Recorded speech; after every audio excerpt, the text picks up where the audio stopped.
देशाच्या वीर योद्ध्यांना अखेरचा सलाम दिला जातोय। सीडीएस बिपिन रावत यांच्या पार्थिवावर थोड्याच वेळात अंत्यसंस्कार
देशभक्ती होती ती अवर्णनीय आहे।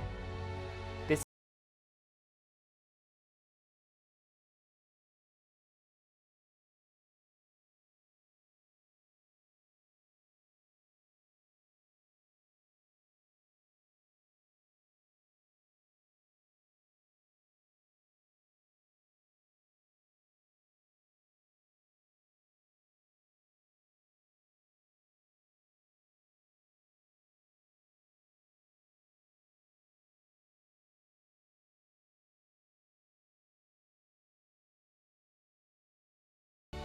एक छोटासा ब्रेक घेतोय, कुठे जाऊ नका, पहा फक्त न्यूज 18 लोकमत।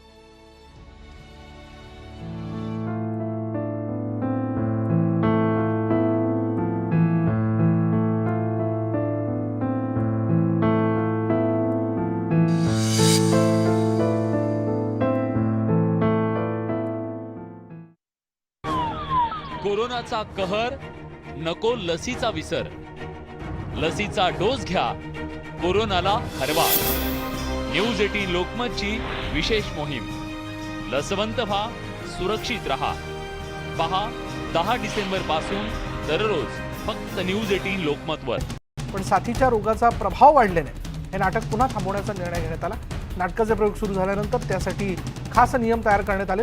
इटलीमध्ये कोरोना संदर्भात जाहीर झालेल्या नवीन सरकारी नियमांनुसार नाटकाला हजर राहायचं असेल तर कोरोना प्रतिबंधक लसीचे 2 डोस घेणं बंधनकारक असणार आहे। न्यूयॉर्क शहरात मोबाईल लसीकरण केंद्र सुरू करण्यात आले। सुट्ट्यांमध्ये फिरायला जाण्याआधी लसीकरण पूर्ण करण्याचं आवाहन यामार्फत केलं जाते। प्रतिकारशक्ती वाढवण्यासाठी आणि संसर्गापासून संरक्षण करण्यासाठी लसीकरण आवश्यक आहे। सोमवारी न्यूयॉर्कचे गव्हर्नर ब्लेसिओ यांनी सर्व खासगी कंपन्यांना त्यांच्या कामगारांना कोरोना प्रतिबंधक लसीकरण करून घेण्याचे आदेश दिले होते। ओमायक्रॉनचा धोका आणि संक्रमणाचा धोका पाहता हे आदेश त्यांनी लागू केले। इजिप्तमध्ये धुळीचं वादळ आणि तीव्र हवामानामुळे दृश्यमानता कमी झाली। कैरोमध्ये सध्या करड्या रंगाचे धुळीनं व्यापलेले ढग पाहायला मिळतात। भूमध्य समुद्रावरील वाऱ्याचा वेग सुमारे 50 ते 65 किलोमीटर ताशी इतका पोहोचलेला आणि त्यामुळे धुळीच्या लाटा पसरल्या होत्या। अनेक शाळा त्यामुळे बंद करण्यात आल्यात। बंदरांमधली वाहतूक जी आहे त्यात अडथळे आलेत। धुळीच्या वादळामुळे कैरोमध्ये सूर्यदर्शन देखील नीट झालं नाही।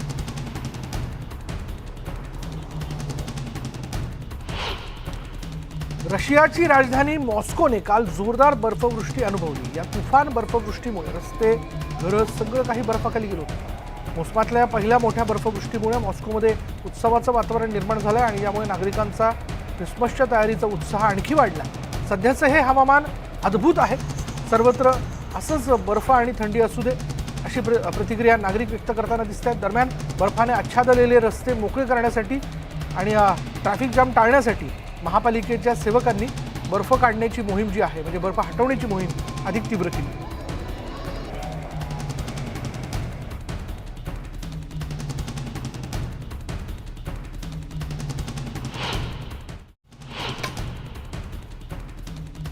सौदीचे क्राऊन प्रिन्स मोहम्मद बिन सलमान यांचे आखाती देशांच्या दौऱ्याच्या दुसऱ्या मुक्कामासाठी मंगळवारी यूएईची राजधानी अबुधाबी येथे आगमन झालं। बिन सलमान यांचे अमिरातीचे क्राऊन प्रिन्स शेख मोहम्मद बिन झायेद यांनी स्वागत केलं आणि हा दौरा शेजारी राज्यकर्ते आणि मित्र राष्ट्रांना भेटण्यासाठी सेट करण्यात आलेला होता आणि कारण तो हे साम्राज्य जागतिक शक्तींसोबत इराणच्या आण्विक कराराचे पुनरुज्जीवन करण्यासाठी युरोपमधील वाटाघाटींचे बारकाईने निरीक्षण केलं जात आहे।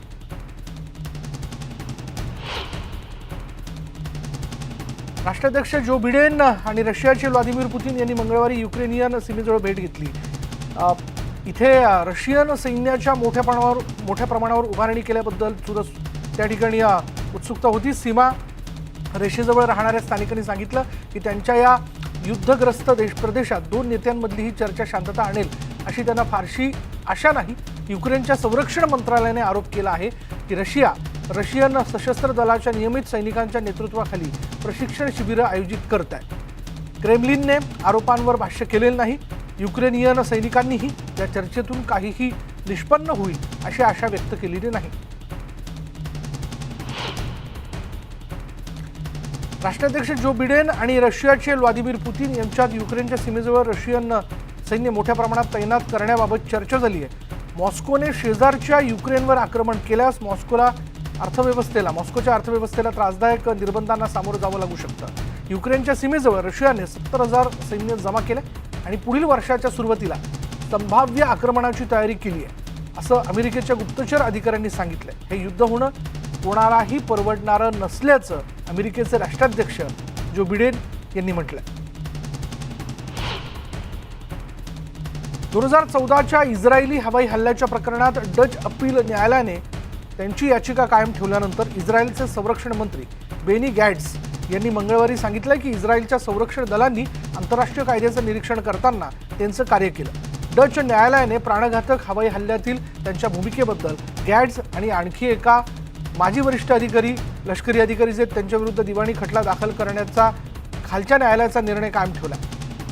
इस्माईल जियादा यांनी हा खटला आणला होता, ज्याने हवाई हल्ल्यात आपल्या कुटुंबातील 6 सदस्य गमावले होते.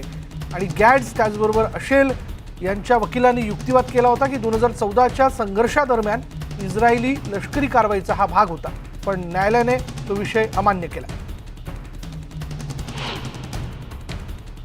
उत्तर सिरियामध्ये अल कायद्याच्या नेत्याला लक्ष्य करणाऱ्या US हवाई हल्ल्यात 10 जणांचं कुटुंब जखमी झालंय, ज्यात डोक्याला गंभीर दुखापत झालेल्या 10 वर्षांच्या मुलासह इतरही सदस्य आहेत, अशी माहिती असोसिएटेड प्रेसने दिली आहे. अहमद कासिम असं कुटुंब प्रमुखाचं नाव आहे. हे कुटुंब उत्तरेकडील आफरीन शहराकडे घरी परतत असताना वायव्येकडील मास्तोमेह गावाजवळ हा स्फोट झाला.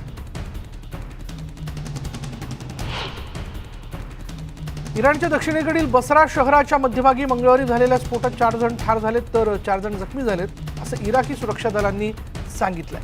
मोटरसायकलमध्ये बॉम्ब ठेवण्यात आला होता.